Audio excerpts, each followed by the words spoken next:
Welcome to Fairy Tales. सुल्तनत दिलकश दुनिया की वाहिद सल्तनत थी जहां जमीन से खुशबू फूटती थी और महल की दीवारों पर सोने की परत चढ़ी थी। सुल्तान बख्तियार अपनी बेटी शहजादी ज़ारा को अपनी जान से ज्यादा चाहते थे। ज़ारा का हुस्न ऐसा था कि लोग कहते थे कि उसकी मुस्कुराहट देखकर मुरझाए हुए दरख्त हरे हो जाते हैं। उसका चेहरा मनवा डॉल्स की तरह नाजुक, गुलाबी होंठ और आंखों में सितारों जैसी चमक थी। मगर महल के तहखाना में जहां रोशनी कभी नहीं पहुंचती थी और हर वक्त ठंडक रहती थी, मलिका मारिया, ज़ारा की सौतेली माँ ने अपना जादुई ठिकाना बनाया हुआ था।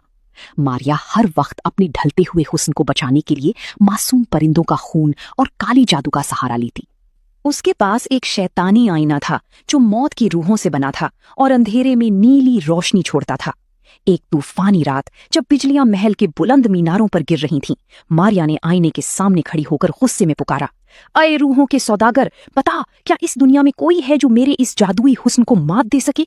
क्या मेरी सल्तनत में कोई मुझसे बढ़कर है? आईने से एक खौफनाक नीला धुआं उठा और एक गूंजती हुई भारी आवाज आई, मलिका मारिया, तुम्हारी जवानी एक झूठ है जो सिर्फ काले जादू पर टिकी है। शहजादी ज़ारा का नूर हर रोज बढ़ रहा है और वो तुम्हारी काली जादू की सबसे बड़ी दुश्मन है। अगर तुमने अगले 14 दिनों में ज़ारा का दिल निकालकर उसका शोरबा ना पिया तो तुम्हारा जिस्म मिट्टी की तरह झड़ जाएगा और तुम हमेशा के लिए एक बदसूरत चुड़ैल बनकर दलदल में दफन हो जाओगी। फैसला तुम्हारा है, या तुम्हारी जवानी या ज़ारा की जिंदगी। मारिया ने वहशियाना मुस्कुराहट के साथ आईने पर हाथ मारा और कसम खाई कि वो ज़ारा की सांसें छीन लेगी और उसका वजूद मिटा देगी। अगली सुबह मारिया ने निहायत मक्कारी से ज़ारा को महल के बाग में बुलाया जहां हसीन गुलाब और चंबेली खिले थे। उसने ज़ारा के सर पर हाथ रखकर मीठी आवाज में कहा, मेरी प्यारी बेटी, हमने फैसला किया है कि कल हम वादिये सराब जाएंगे जहां एक नायाब नीलम खिला है। वो नीलम तुम्हारे नसीब को रोशन करेगा और तुम्हारी शादी एक अजीम शहजादी से करवाएगा। क्या तुम मेरे साथ चलोगी? ज़ारा मासूम थी।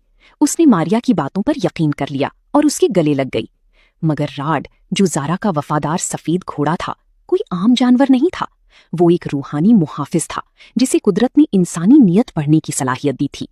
रात के सन्नाटे में जब पूरा महल खामोशी की चादर ओढ़े सो रहा था, राड ने अपनी जादुई कुव्वत से ज़ारा को नींद से जगाया। शहजादी, जागिए, मौत आपके दरवाजे पर दस्तक दे रही है। मारिया आपको नीलम दिखाने नहीं बल्कि आपकी कुर्बानी देने ले जा रही है। सुल्तान को उसने जादुई नींद सुला दिया है और महल के पहरेदारों पर अपना जादू कर दिया है। अगर आप यहाँ रुकी तो सुबह का सूरज आपकी मौत लेकर आएगा। ज़ारा पहले तो डर गई और ज़ारो कतार रोने लगी, मेरा बाप मुझे बचा लेगा। मगर राद ने समझाया कि सुल्तान इस वक्त जादू के असर में है। मजबूर होकर ज़ारा ने अपना हसीन लिबास छोड़ा, अपने कमर तक लंबे सियाह बाल काटकर एक पगड़ी में छुपाए, मर्दाना कबा पहना और अपना नाम दानिश रख लिया। वो खामोशी से महल की पिछली दीवार फांदकर रात पर सवार हो गई। मरिया को जब पता चला कि ज़ारा फरार हो गई है तो उसने अपने जादुई शिकारी कुत्तों शैडो हाउंड्स को उनके पीछे लगा दिया। इन कुत्तों की आंखों से सुर्ख आग उगल रही थी और वो हवा की रफ्तार से दौड़ते थे। जंगल में उन कुत्तों की भौंकने की खौफनाक आवाजें करीब आ रही थीं। राद ने देखा कि दुश्मन सर पर है। उसने रोते हुए कहा, दानिश, हमें मौत की सरहद पार करनी होगी। मुझे 3 बार चाबुक मारना होगा। पहले चाबुक से मेरी खाल उड़ जाएगी, दूसरे से मेरी हड्डियां चटकेंगी और तीसरे से मेरी रूह कांप उठेगी। तभी मेरी आसमानी रफ्तार जगेगी और हम इस सल्तनत की जादुई घेरे से बाहर निकल सकेंगे। मारो मुझे दानिश, वरना हम मारे जाएंगे। ज़ारा धारो कतार रो रही थी। राद, मैं तुम्हें ये तकलीफ नहीं दे सकती, तुम मेरे बचपन के साथी हो।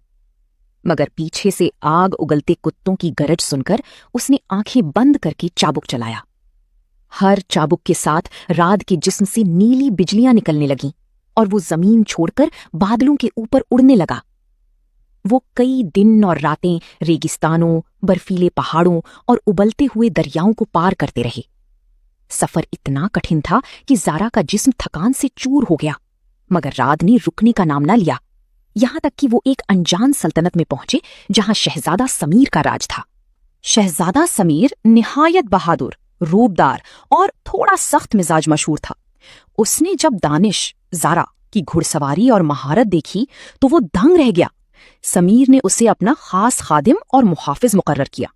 दानिश दिन भर समीर के साथ रहता, उसका खाना परोसता, उसके हाथों को धुलाता और शिकार पर उसका साथ देता।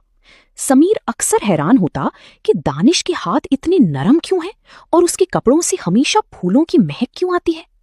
एक शाम पहाड़ी चोटी पर घुड़सवारी के सख्त मुकाबले के दौरान हवा का एक जोरदार और तूफानी झोंका आया और दानिश की पगड़ी उड़ गई। जारा के कमर तक लंबे सियाह बाल हवा में परियों की तरह लहराने लगे। समीर मबहूत रह गया, उसकी तलवार हाथ से गिर गई। दानिश, तुम एक लड़की हो? समीर ने हैरत से पूछा। जारा ने रोकर अपनी सारी दास्तान सुनाई। मैं कोई दानिश नहीं, मैं शहजादी जारा हूं, जिसकी सौतेली माँ ने उसे मौत के घाट उतरना चाहा। समीर ने उसके आंसू पहुंचे और वादा किया कि वो उसकी हिफाजत के लिए अपनी पूरी फौज कुर्बान कर देगा। उन दोनों की शादी निहायत धूमधाम से हुई। जश्न कई हफ्तों तक जारी रहा और जल्द ही उनके घर एक हसीन बेटा पैदा हुआ, जिसका नाम फिरोज रखा गया। दुश्मनी अभी खत्म नहीं हुई थी। समीर की एक जलन रखने वाली कजन, जो खुद मलिका बनना चाहती थी, उसने कासिद को रास्ते में जहर देकर मरवा दिया और खुतूत बदल दिए। समीर, जो उस वक्त सरहद पर एक खूनरेज जंग लड़ रहा था, उसे लिखा गया कि जारा ने एक बद्दुआ वाली जानवर को जन्म दिया है जो सल्तनत के लिए मनहूस है। समीर दुख में डूब गया, मगर उसने सच्चाई पर यकीन रखते हुए जवाब लिखा कि जो भी हो वो मेरी औलाद है और जारा मेरी जान है, उनका ख्याल रखो। मगर मक्कार कजिन ने उस खत को मौत के परवाने में बदल दिया, जिसमें हुक्म था कि दोनों को फौरन जिंदा जला दिया जाए। जारा और नन्हे फिरोज को महल के चौक में हजारों लोगों के सामने लकड़ियों के ढेर पर खड़ा किया गया। जब आग लगाई गई और शोले आसमान को छूने लगे, तो राद ने अपनी भारी लोहे की जंजीरें तोड़ी और दहाड़ता हुआ शोलों में कूद गया। उसने जारा और फिरोज को अपनी पीठ पर बिठाया और पलक झपकते ही वहां से उड़कर गायब हो गया।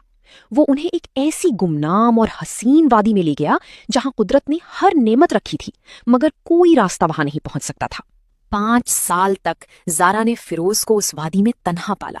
फिरोज 5 साल की उम्र में ही पहाड़ी शेरों से खेलता था और रात से तलवारबाजी सीखता था। एक दिन समीर शिकार खेलते हुए रास्ता भटककर उसी गुमनाम वादी में आ निकला। उसने देखा कि एक नन्हा बच्चा फिरोज एक खौफनाक चीते की आंखों में आंखें डालकर उसे खामोश कर रहा है। समीर बच्चे की बहादुरी देखकर हैरान रह गया। जब वो बच्चे के घर पहुंचा और वहां जारा को जिंदा देखा, तो दोनों की आंखों से जज्बात का दरिया बह निकला। सारी मक्कारी खुलकर सामने आ गई। समीर ने वापस जाकर उस मक्कारी कजिन को उम्र कैद की सजा दी। दूसरी तरफ सुल्तनत दिलकश में मलिका मारिया का जादुई आईना 1000 टुकड़ों में टूट गया, क्योंकि उसकी मुद्दत खत्म हो चुकी थी और मारिया निहायत बदसूरत होकर दलदल में खत्म हो गई। सुल्तान बख्तियार की नींद टूट गई और वो अपनी बेटी और नवासे से मिलकर फूलों की तरह खिल उठा। जारा, समीर और फिरोज ने मिलकर एक नया पुरअमन दौर शुरू किया और रात को हमेशा के लिए सल्तनत का मुकद्दस मुहाफिज मुकर्रर किया गया।